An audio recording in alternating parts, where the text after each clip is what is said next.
think deer drives they're fun at any age. I had a lot of fun as a kid. I looked forward to gun season as a kid because of that. And then when we stopped doing them and we started being still hunters, it was like, now it's just like more bow hunting, but it's harder because now everyone is out.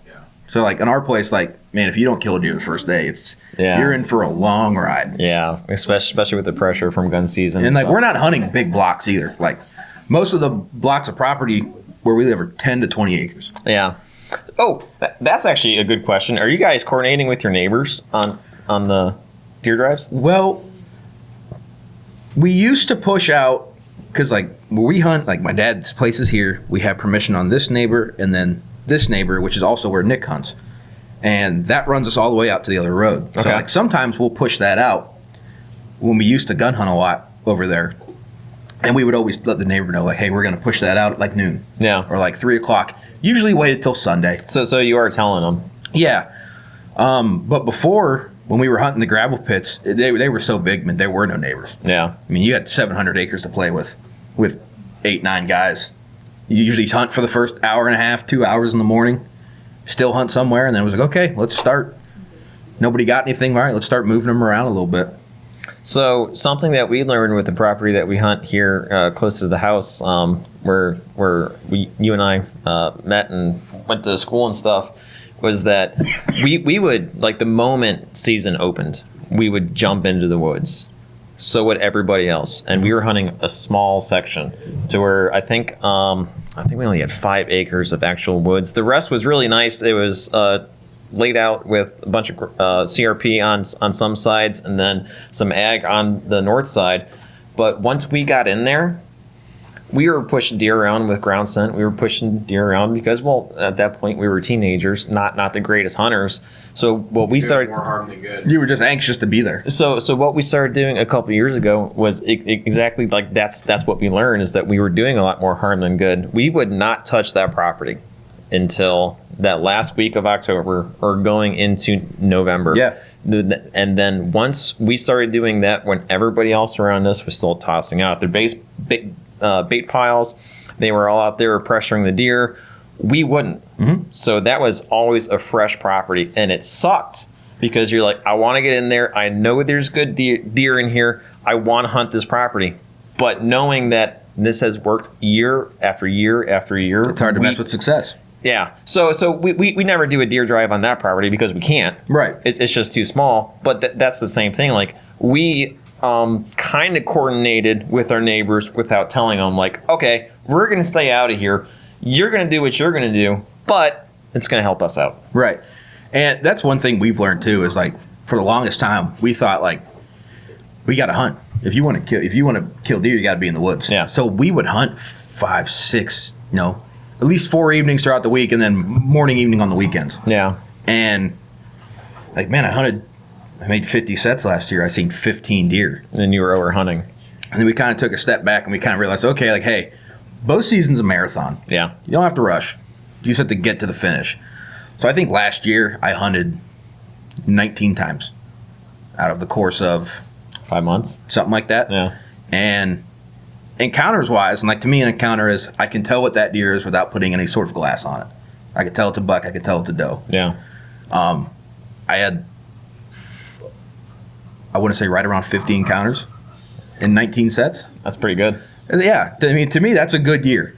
Just like, I like seeing the deer. Yeah. I like to know like everything, like, and we don't, like I said, we don't have those big pieces of property, so we're not holding deer. Yeah. So we've tried really hard to just make it like, okay, because like, we're not going to hold deer. It's always going to be a pass-through property. We tried really hard to make it like, if they're going to come through, let's put something here to make them want to hang out that's not a bait pile. Not just another pile of corn on the ground. So like, and like one thing we do, and like a lot of people look at us weird, is like, we'll cut our own trails. We'll make our own deer trails. We'll tell them deer where to go. Yeah. We'll get in there in like June with a weed eater and some clippers. And okay, well, we want the deer to go from here to here. There's no really big trail, but we'll make one. And surprisingly, like you always think like, oh, you're gonna go in there and leave all that scent and all that stuff. Dude, I mean, we've done that and hung cameras, and within the next day, just get flooded with pictures of deer running that. Yeah. And now it's to the point we don't have to do that anymore because the trails we made 5 years ago, they're still using. And that's one thing, like you can do that too on permission pieces, as long as like we've done it before on permission pieces. You just have to make it be like, I'm not taking any trees out. I'm just kind of knocking some stuff out of the way. Yeah. And it's a good thing to do. Like if you have a nice, like a thick piece of property, it's like, yeah, there's a lot of big timber and there's a lot of places to hang a tree stand, but there's so much ground coverage. Like I'm really limited. Cut a trail. Make those deer go where you want them to go. Why not? Yeah. And people look at you weird for it. They're like, oh, well, like, ugh. Yeah, but Okay, what's the difference of doing that than clear cutting a quarter acre to plant a food plot? So I've also seen guys make their own walking trails to get to their stands, which makes a lot of sense because some guys will go through with a leaf blower and literally blow off. We do that. Okay. And that works. If you take a deer trail, it doesn't look active, and blow it off, they'll run it the next night. Really? It's amazing how they're like, oh, okay. It's almost like it's just like that little bit of change. They're like, oh, yeah, I forgot that was there. Huh. I don't do that to my deer trails, but like I did that to walk into my hunting blind Yeah. for myself. Oh, yeah. Because like where I hunt, it's pretty close to the bedding, and I wanted to try to be able to sneak in. Yeah, be But quiet. the deer do walk in. Yeah. You blow them leaves off, and then you'll come in 2 days later, and there'll be deer. I think it's almost like a visual because it's like they're like, oh, hey. So when you guys are doing that, and because obviously at edge is where deer like to make a lot of rubs, are you guys seeing rubs made on that spot where you blew off at? I noticed a lot. I have seen Yeah. more scrapes than I have rubs Okay. on those blowed off spots. Yeah. I don't know if it's just Yeah. because it's like fresh ground and they're like, ooh, yeah, this is mine, and they want to mark it. But it definitely seems like the deer will Oh yeah, like attracted to it almost. Yeah. and like as far as like cameras and just like sightings, like I don't see like any big old mature deer shying away. I think it's like, oh, okay. I mean, obviously, yeah, your big mature deer are going to probably be a little more skeptical of it. Right. But I mean, we've had some really old bucks we've had a lot of history with just walk down those trails in the middle of the day in like mid-October. I'm like, they must feel safe. I like doing it in super thick, like just nasty areas because like they love to be thick. Yeah. They love to be in the nasty stuff because they're hidden, but a deer also likes the easiest path of resistance. Yeah. So if you can make the easiest path of resistance through the thickest, nastiest hole, they're going to move it. They want comfort, but they also want convenience. Exactly. Yeah. So we'll kind of pick like, okay, well, I know they're coming from here, and we want them to get to here, but you don't want to overhunt that. So you'll make a trail, whether it be, 50 yards. We have trails that connect. We have 2 food plots, and they connect. And the amount of deer you'll get on one food plot, and then they'll get off the camera, and within 5 minutes on the back one. Really? Or vice versa. Huh. And we know they're walking those trails because we have cameras elsewhere, and they're not hitting those. Yeah. So we know and like, it's a really rewarding feeling too. Like if you we've shot deer, and that's their exit route is the trails that we've made. Oh, that's interesting too. Mm-hmm. I didn't think about that. I didn't really think about that. My dad shot one year. It was the first year we made that trail connecting the 2 food plots, and he shot one at the back. I remember I was working night shift and I got off at 5 a.m. He woke me up at like 7:30 and was like, I shot a deer, need help. Yeah. And I was not happy. I bet. I was very tired. And I remember him saying, like, I found it. I was like, hey, it's right here. It went over into the neighbors, and he's got pretty tall CRP over on his side. And he was more excited. He's like, all the work I'm doing is paying off. These deer are running the trails. They're eating where I planted stuff. They're running the trails I made. Yeah. He's like, it could have been a 160-inch buck or a button buck. My dad would have been just as jazzed up. He's like, all the work we're doing is paying off. They know this stuff's here now. And like the more and more I look into it, I'm like, yeah, it is nice.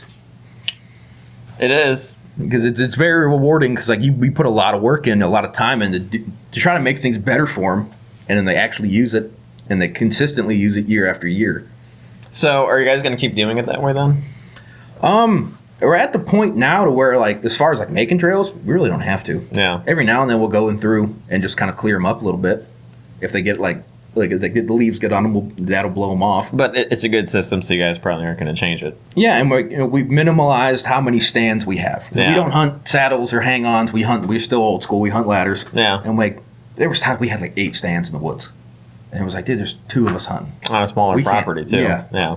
Between my dad's, the neighbors, that's like 30 acres. And then the piece where Nick hunts as well, it's 15, but it's majority all field. And the field separates the 2 woodlots. We're like, there's just too many stands. And then we finally got it down to where we could minimize like, cool, hey, on 30 acres, we got 4 places. Like, that's all you need. Yeah. And like, we'll constantly move a couple of them every year just to kind of like, well, let's try something over here this year. Well, pay attention to what the deer are doing. Pay attention to what the landscape's doing, especially if you guys are making changes. Right. And like just the other day, my dad called. He's like, I found a monster trail. He was like, we're going to go check it out. I'm like, okay, let's do it. Like we never stopped thinking about it. Like I said, like I was joking. You guys are getting all geared up for turkey. I'm already thinking about next September. I think we're all thinking about deer hunting, to be honest. I'm not. I'm ready to stretch my legs turkey hunting, but I'm also ready for DJ would trade. He's like, I'll do 4 weeks of deer hunting for 5 months of turkey hunting. yeah. Oh, yeah.